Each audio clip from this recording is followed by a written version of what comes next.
नागपूरच्या रामटेकमध्ये नियतीचा एक अजब चमत्कार पाहायला मिळालाय।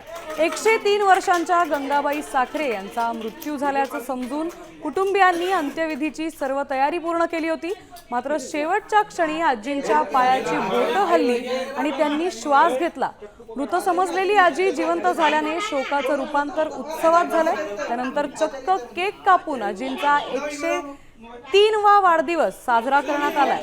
संपूर्ण परिसरात आता याचीच चर्चा आहे।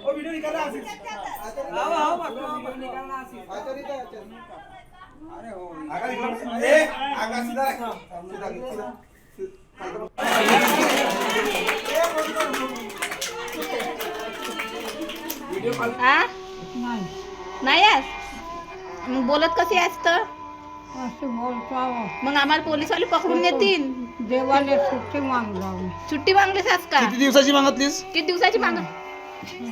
आज आज खूपच मागला आज खूपच मागलीस आज?